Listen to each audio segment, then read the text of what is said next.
Assalamualaikum warahmatullahi wabarakatuh. Perkenalkan, nama saya Dwi Novitasari dari Prodi S1 Akuntansi. Tujuan saya membuat video ini adalah untuk memenuhi tugas UAS mata kuliah Manajemen Keuangan 2 yang diampu oleh Ibu Irma Indira SAKMAK. Materi yang saya jelaskan yaitu mengenai manajemen piutang dagang dan persediaan 5 perusahaan dari pelanggan karena terjadinya penjualan atau barang atau jasa secara kredit. Kenapa sih sebuah perusahaan mempunyai piutang? Yang pertama yaitu karena perusahaan akan lebih suka untuk menjual dengan tunai karena akan menerima kas lebih cepat dan memperpendek siklus kas. Yang kedua yaitu dengan adanya penggunaan piutang diharapkan bisa meningkatkan penjualan dan keuntungan di sebuah perusahaan. Yang ketiga yaitu ada menjangkau pelanggan baru untuk melakukan kredit dengan bisa membantu menarik konsumen yang belum memiliki dana tunai saat itu. Tujuan manajemen piutang yaitu ada 4. Yang pertama ada kelancaran arus kas. Dengan tanpa pengelolaan yang baik bisa terjadi kekurangan kas. Dan yang kedua yaitu meminimalkan piutang tak tertagih dengan seleksi pelanggan dan penagihan secara disiplin. Yang ketiga yaitu menjaga hubungan baik dengan pelanggan dengan cara memberi kredit yang fleksibel bisa meningkatkan loyalitas kepada pelanggan baru.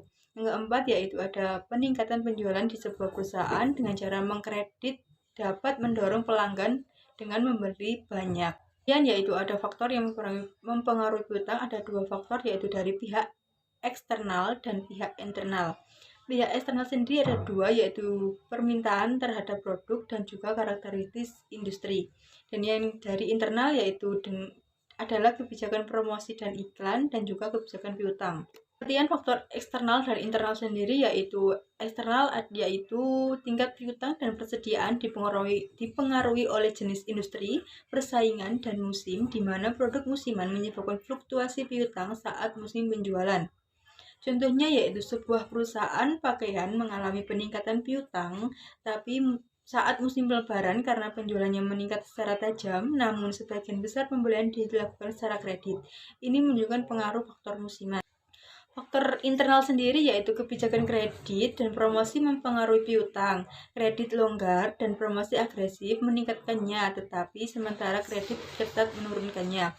Contohnya yaitu manajer keuangan sebuah toko elektronik menerapkan kebijakan kredit longgar untuk menarik lebih banyak pelanggan. Akibatnya penjualan meningkat, namun jumlah piutangnya juga naik karena banyak pembeli membayar secara cicilan atau secara kredit. Ada faktor yang perlu dipertimbangkan dalam penjualan kredit, ada 5C, yaitu yang pertama ada karakter sendiri, yaitu menilai kejujuran dan reputasi peminjam dalam memenuhi kewajiban keuangan. Dan yang kedua ada capacity atau kapasitas, yaitu kemampuan peminjam untuk membayar kembali pinjaman berdasarkan penghasilan atau arus kas. Tiga ada kapital atau modal, yaitu mengukur seberapa besar dana atau aset yang dimiliki peminjam untuk menanggung resikonya. Yang keempat yaitu ada kolateral atau agunan, yaitu aset yang dijadikan jaminan jika peminjam gagal membayar angsuran atau pinjaman. Yang kelima yaitu ada condition atau kondisi. Kondisi ekonomi, industri, dan faktor eksternal lainnya yang mempengaruhi kemampuan membayar pinjamannya. Terus piutang dagang. Tingkat piutang perusahaan selama satu periode bisa dilihat dari 2 hal. Yang pertama yaitu ada jumlah rata-rata piutang dan yang kedua ada lama waktu penagihan piutang. Contohnya yaitu jika perusahaan memiliki penjualan kredit harian rata-rata sebesar 5 juta dan waktu penagihan piutangnya adalah 20 hari, maka jumlah piutang saat operasional sudah berjalan stabil bisa dihitung sebagai berikut, yaitu sama dengan piutang sama dengan lama penagihan dikali rata-rata penjualan harian piutang.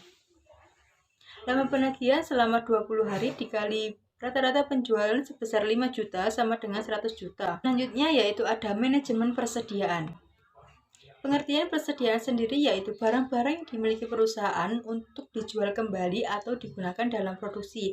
Ada 3 bentuk utama yaitu yang pertama ada bahan baku atau raw material, yang kedua yaitu ada barang dalam proses, dan yang ketiga ada barang jadi atau finished good. Tujuan manajemen persediaan yaitu yang pertama adalah menjamin kesediaan barang agar proses produksi dan penjualan berjalan secara lancar. Menjamin kelancaran operasional yaitu untuk menghindari gangguan pada lini produksi. Yang ketiga yaitu menghindari kelebihan kekurangan. Jika stok berlebih maka biayanya tinggi, dan jika stok habis maka kehilangan penjualan atau kehilangan keuntungan. Yang keempat ada menekan biaya termasuk biaya gudang, kerusakan, dan juga asuransi. Jenis-jenis persediaan ada 3, yaitu yang pertama ada bahan baku atau raw material, yaitu bahan material utama atau bahan utama yang digunakan dalam proses produksi untuk menghasilkan suatu produk. Bahan ini belum mengalami proses pengolahan dan merupakan komponen dasar dari barang jadi. Yang kedua yaitu ada barang dalam proses atau work in process, di mana produk yang sedang dalam tahap pembuatan tetapi belum selesai sepenuhnya. Barang ini sudah melewati sebuah proses produksi dan biasanya mencakup bahan baku, tenaga kerja langsung, dan sebagian biaya overhead pabrik. Yang ketiga yaitu barang jadi atau finished good. Barang jadi ialah produk yang akhir yang telah menyelesaikan seluruh proses produksi dan siap untuk dijual kepada konsumen atau pelanggan. Barang ini tidak memerlukan proses tambahan lagi. Ada 5 metode pengendalian persediaan. Yang pertama ada metode EOHI atau Economic Order of Quantity, merupakan metode untuk menentukan jumlah pemesanan persediaan yang paling ekonomis, yaitu yang meminimalkan total biaya persediaan, termasuk biaya pemesanan dan juga biaya penyimpanan. Yang kedua yaitu ada just in time atau JIT. Persediaan hanya bisa dipesan dan diterima saat dibutuhkan dalam proses produksi atau penjualan. Yang ketiga ada metode reorder point yaitu ROP, menentukan titik pemesanan persediaan, yaitu saat penjual mencapai level minimum maka harus segera dipesan kembali. Yang keempat yaitu safety stock atau persediaan pengaman, menyediakan stok cadangan untuk mengantisipasi ketidakpastian permintaan atau keterlambatan pengiriman. Yang terakhir yaitu yang kelima ada metode ABC analysis, pengelompokan persediaan berdasarkan nilai dan kontribusinya. Yang pertama ada barang bernilai tinggi kontrol tetap, yang kedua barang bernilai menengah, dan yang ketiga barang bernilai rendah kontrol longgar, tujuannya untuk pengendalian pada barang yang paling berdampak terhadap biaya.